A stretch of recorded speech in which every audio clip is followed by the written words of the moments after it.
કેન્દ્ર સરકારે વિદેશ મંત્રી EAM ડોક્ટર S જયશંકરના સુરક્ષા કવચને અપગ્રેડ કર્યું. જસ્ટિસ BR ગવઈએ ભારતના 52મા મુખ્ય ન્યાયાધીશ તરીકે શપથ લીધા. સૌથી મોટો સંરક્ષણ સોદો અમેરિકા સાઉદી અરેબિયા વચ્ચે $142 અબજ કરાર પર હસ્તાક્ષર કરવામાં આવ્યા.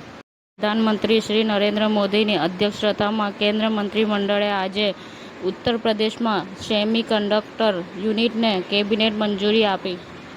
શિક્ષણ તંત્રએ ગેરહાજર દર્શાવીને નસવાડીના આકોના ગામની વિદ્યાર્થિનીને SSCની પરીક્ષામાં નાપાસ કરીને છેવટે પાસ કરાવાઈ. અમદાવાદના પ્રતિભાશાળી ખેલાડીઓએ રાજ્ય કક્ષાની આ સ્પર્ધામાં શ્રેષ્ઠ પ્રદર્શન આપીને 11 મેડલ જીત્યા. જમીનની ડીલ સંબંધિત કામગીરી માટે ખ્યાતિકાંડના મુખ્ય આરોપી કાર્તિક પટેલના 2 દિવસના જામીન મંજૂર કરવામાં આવ્યા.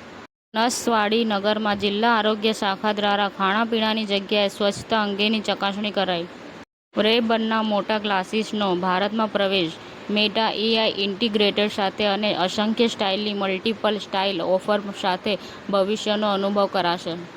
Bhavnagar Somnath national highway road ઉપર ટ્રિપલ અકસ્માત સર્જાયો. સમાચાર ટુડે ન્યૂઝ ચેનલની ટીમ અને જે સત્ય છે તે જ બતાવશે. આપ જોતા રહો સમાચાર ટુડે ન્યૂઝ ચેનલ. ગુજરાતની ધરતીનું ગુજરાતીઓ માટે જ, એટલે કે સમાચાર ટુડે ન્યૂઝ.